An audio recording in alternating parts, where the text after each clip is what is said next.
The date is Monday, October 12. This is the news on PBCJ. I'm Simone Absalom. There was an uptick of COVID-19 cases over the weekend. Here's the latest update from the health authorities. The island recorded 7 COVID-19 related deaths over the last 24 hours, bringing the overall tally to 146. 6 of the deceased were from Kingston and St. Andrew, and 1 was from St. Catherine. Their ages range from 30 to 73 years. 95 new cases were reported on Sunday, bringing the overall total to 7,813. According to the Health and Wellness Ministry, 75 recovers were also recorded, bringing the number of recovered cases to 3,237. The number of active cases now stand at 4,325. At this time, there are 23 moderately ill and 20 critically ill patients. 156 persons are currently quarantined. For the news on PBCJ, I'm Gabrielle Thompson. Jamaicans are being urged to report cybercrime to the police, especially given the increased online usage owing to the current COVID-19 pandemic. With October being recognized as Cybersecurity Month, the Jamaica Cybersecurity Incident Response Team, JCERT, is partnering with the media and other entities to educate the public about cybersecurity as their personal responsibility. Lieutenant Colonel Godfrey Sterling is asking citizens to be vigilant and report all illegal online activities. The Jamaica Cybersecurity Incident Response Team head was speaking at a Jamaica Information Service think tank session. The primary or the cornerstone of our existence is to secure Jamaicans' experience in cyberspace and deny the nefarious activities of cyber trollers on those activities. Despite the vagaries of the current pandemic, we, the practitioners in cybersecurity, must endeavor to ensure that we secure the experience of Jamaicans and Jamaica's sovereign interests in cyberspace. This is by no means a small feat, given the levels of hyper-digitization that has been foisted onto the entire world, and Jamaica is no exception. Lieutenant Colonel Sterling says the government remains committed to building a digital society. However, cybersecurity awareness is crucial for this to occur successfully and safely. In going digital, the pillars of access and communication, e-powered commerce and learning, an enhanced security and health and wellness framework must be underpinned by modern, harmonious laws that facilitates innovation and research and development. All of this must be wrapped with the strong bonds of a robust cybersecurity framework that is geared to securing Jamaicans and Jamaica's national interest within cyberspace. Not only should you secure yourself while online, the tech security team says Jamaicans should familiarize themselves with the nation's cyber law in the Cybersecurity Act. We would be feeling our way through the dark without there being some level of knowledge and awareness of what we're doing.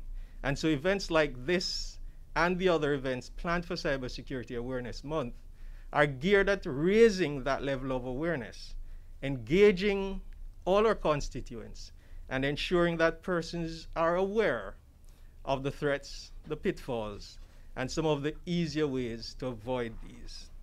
To commemorate Cybersecurity Awareness Month, JCERT and partners will be hosting 4 virtual forums from October 8 to October 26. Interested persons can register for the events at www.surveymonkey.com. The Inter-American Development Bank, IDB, says just about half of households surveyed in Jamaica have registered a job loss since the pandemic. Contrastingly, the IDB survey notes upper-income households registered job losses at half the rate, or 25%. The report noted that nearly 60% of low-income households earning less than the minimum wage reported a job loss in the household, and even a quarter of higher-income families reported a job loss as well. The IDB, a multilateral funding agency, says the COVID-19 challenges means that Jamaica will experience a significant decline, particularly given the dependence on tourism. The Jamaican economy is projected to contract by around 10% this year, largely driven by the fallout in the travel and hospitality market. The IDB conducted its jobs survey online during the second half of April. The IDB survey was done in multiple Caribbean jurisdictions by its respective teams. There were 12,500 respondents overall. 11 years ago, the junior market of the Jamaica Stock Exchange came online. As an incentive, companies on the junior market were given a 10-year tax break. That waiver comes to an end in the next few weeks. Those companies include Blue Power Group, Jamaican Teas Limited, Lasco Distributors, Lasco Financial Services, and Lasco Manufacturing. One of the first companies to get this tax waiver was Access Financial Services, and it has already begun paying the full corporate income tax rate as its 10-year waiver ended earlier this year. The ending of the tax incentive has come at a time of economic downturn brought on by COVID-19. No doubt, these businesses are considering their prospects going forward in the absence of these incentives and the growth rate they were able to achieve during the tax reprieve. Global oil prices fell sharply on Monday. Our business report host, Gabriel Thompson, gives us that and other details. In Friday's trading session, the JSE Combined Index declined by 639 points to close at under 400,000 units. Overall market activity resulted from trading in 80 stocks, of which 31 advanced, 32 declined, and 17 traded firm. The junior market index advanced by 1 point to close at under 3,000 units. Stocks advanced for 138 Student Living Jamaica, AMG Packaging and Paper Company, and Burrito Investments Limited. Stocks declined for Access Financial Services, Berger Paints Jamaica, and Cargo Handlers Limited. Trading firm were Blue Power Group Limited, CAC 2000 9.5% preference shares, and Caribbean Assurance Brokers Limited. AMG Packaging and Paper Company Limited was the volume leader with just over 4 million units, followed by Wigton Wind Farm Limited ordinary shares with 2.5 million units, and Jamaican Teas Limited with 2.4 million units. Now for the foreign exchange. The US dollar on Friday, October 9, ended trading at $147.16. The Canadian dollar sold for an average $113.39. The pound sterling traded for $189.69, and the euro ended trading at $175.23. Oil prices fell on Monday as force majeure at Libya's largest oil field was lifted, a Norwegian strike affecting production ended, and U.S. producers began restoring output after Hurricane Delta. Brent crude futures dropped 41 cents to $42.44 a barrel. West Texas Intermediate crude futures fell 42 cents to $40.18 a barrel. And that's it for this edition of the Business Report on PBCJ. I'm Gabrielle Thompson.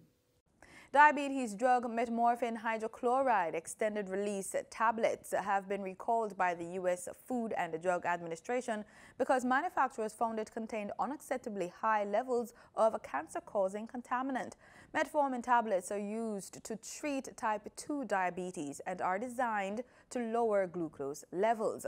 7 other pharmaceutical companies have issued recalls of Metformin hydrochloride extended-release tablets due to their carcinogenic contents. In regional news, the Pan American Health Organization, PAHO, and the International Organization for Migration, IOM, have signed an agreement to improve the health of 70 million migrants in the Americas. The agreement will focus on increasing and scaling up interventions that address barriers to healthcare and the disproportionate impact of COVID-19 on migrant populations. Latin America and the Caribbean are experiencing an increase in migrants from Africa and Asia. Speaking at the recent virtual signing event, IOM Director General Antonio Vertino says this places an additional strain on many countries' under-resourced health systems. During the COVID-19 pandemic, irregular migration flows and smuggling has intensified, exposing migrants to severe health risks. Just last week, 4,000 migrants from Honduras, including unaccompanied children, arrived in Guatemala without proper health checks and in vulnerable conditions. Furthermore, as we all know, the sub-region of the Caribbean is highly prone to both seismic activity and climate-related disaster risks. Exposed to sea level rise, and recent disasters have shown the large scale of displacement of populations and loss of lives, unfortunately. Intra-regional migration within South America continues to be very significant, with the large majority of international migrants currently moving within the sub-region. Under the agreement, PAHO and IOM will focus on scaling up coordinated interventions to support countries of the Americas in addressing health and migration, while leaving no one behind. PAHO Director Carissa F. Etienne explains. It means strengthening the response in border health to ensure human security and social protection, while ensuring emergency health preparedness and services. PAHO says the COVID-19 pandemic has impacted the delivery of health service throughout the Americas, which have experienced over 17 million cases and more than 574,000 deaths due to the virus. There will be some ease in the COVID-19 restrictions in Trinidad and Tobago, but for the next 2 weeks, outdoor activities are still not allowed.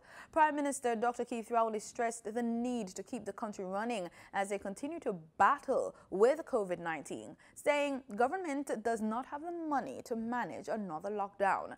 Sherilyn Lewis of TTT News reports. Gatherings of up to 10 people will be allowed from Monday, October 12th. However, this will not be the case for funerals. Today we are going to permit gatherings of 10 people, no more than 10 people. That allows a little more activity. Funerals were limited to 10 people. We believe that in the discipline of funerals, one of the few places that we are almost guaranteed to have some discipline. And we think that we can allow 20 people to take part in a funeral. Prime Minister Dr. Keith Rowley also announced an increase in domestic flights between the islands from 2 flights per day to 6 daily as of October 12th. Dr. Rowley said many Tobagonians who make a living on the coastline and on the reef are in dire need, and so he's allowing exemptions for business purposes to resume. We believe that in consultation with some of the people involved, we believe that we can start back some operations in these 2 areas by granting exemptions to Boku Reef tours and Caroni Swamp tours, those persons who are legitimately engaged in that. As for the stay-on restrictions for another 2 weeks, beaches, gyms, cinemas and churches will stay closed. In-house dining and contact sports are still suspended. The public service is to still operate with a 50% capacity. That is, the rotational roster system will remain in place. The Prime Minister said these activities could come under revision by October 24th. Sherilyn Lewis, TTT News. In the Bahamas, as the country gears up for a reopening of the tourism sector this week, the tourism minister is hopeful the cruise industry will resume in November. He stressed that this is especially important to the success of downtown businesses. The Bahamas surpassed 5,000 confirmed cases of COVID-19 on the weekend. 106 people have died from the virus. Bethany McDermott reports.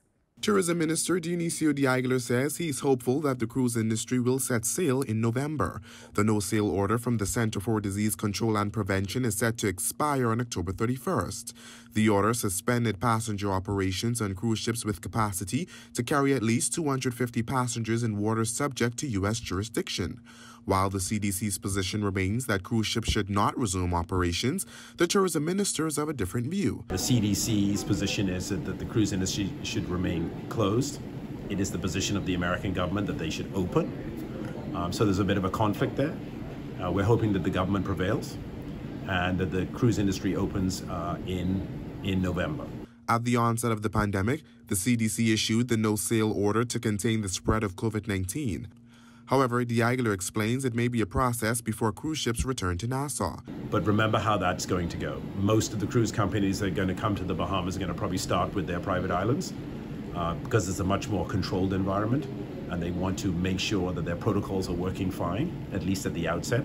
They don't need there to be any hiccups that would cause them to shut back down again. Then they would probably come to Nassau, economic and population centers. But go on very controlled excursions that have been vetted and everybody taken the necessary protocols. And then the final step will be allowed to walk freely down Bay Street. Diagler says a top priority for him is to get visitors to support small businesses and entrepreneurs. However, he admits it will be rough. Bahamians are going to have to wrap their heads around there probably will be a case from time to time on a cruise ship. And we can't go screaming, oh, the ship is full of COVID and we don't want it to come here. They have exhaustive protocols in place to ensure that persons that may test COVID positive on the ship are appropriately quarantined, and if they have to be exited from the jurisdiction, they've set up all the protocols to get them from the ship into a safe vehicle down to the airport and on a medical plane to take them out. Reporting for Our News, I'm Berthany McDermott.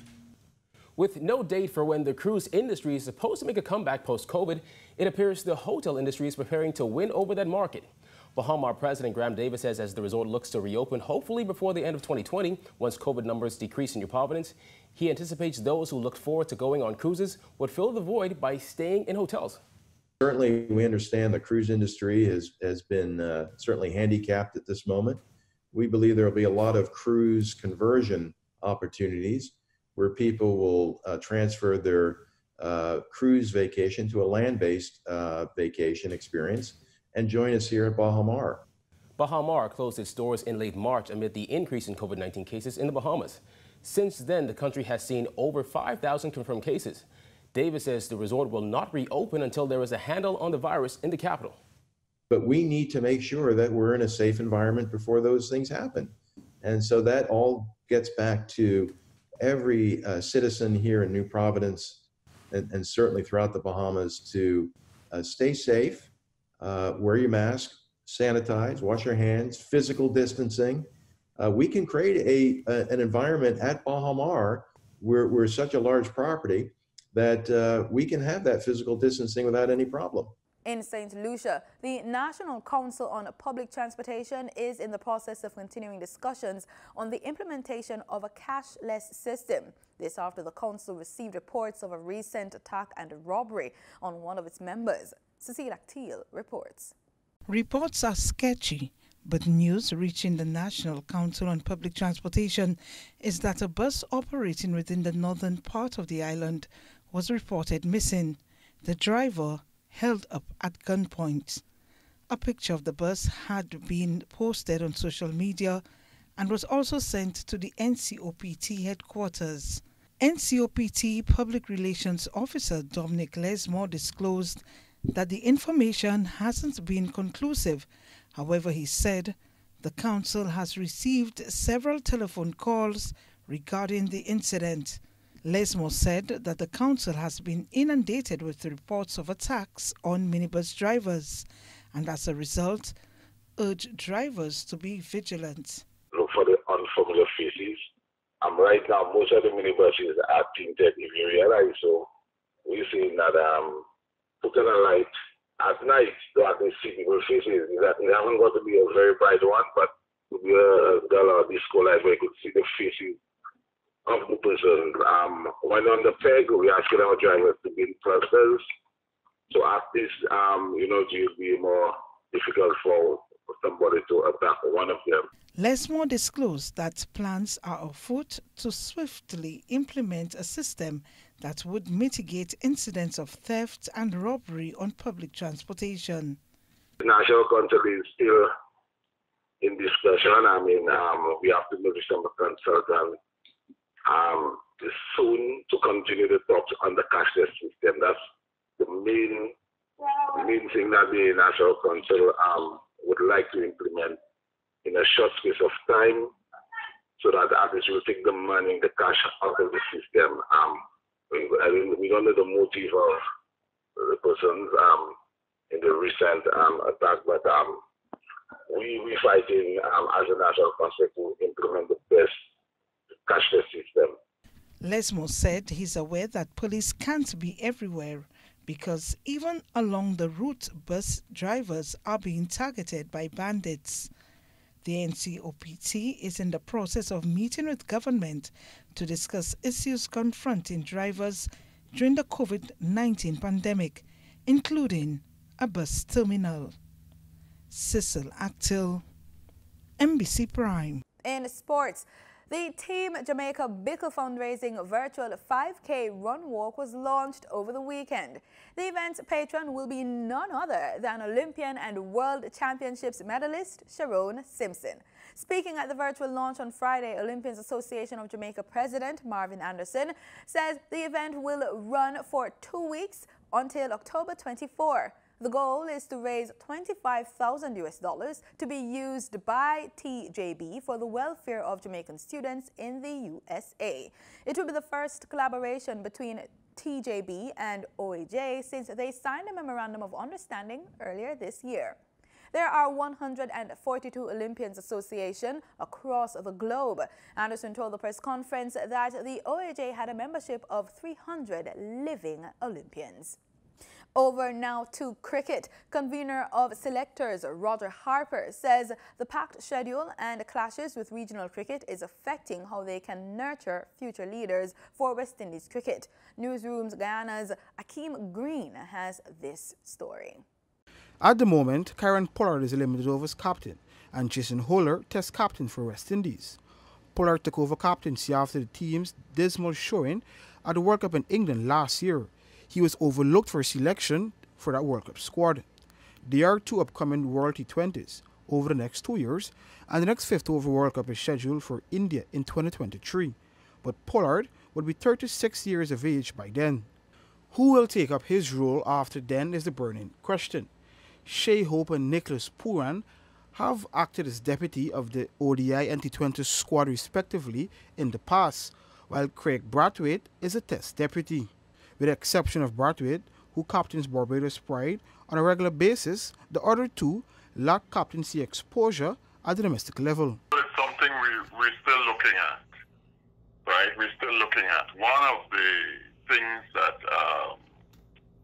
one of the challenges that, from my observation, it's a personal view, is that a number of our players in the West Indies team do not have much opportunity to captain their territorial team because a lot of the time they are on tour with the West Indies when regional tournaments are going on, right? I think Craig Brathwaite has had that opportunity, but John Campbell is captain Jamaica, but a number of other players haven't had that opportunity, and that I think is something that is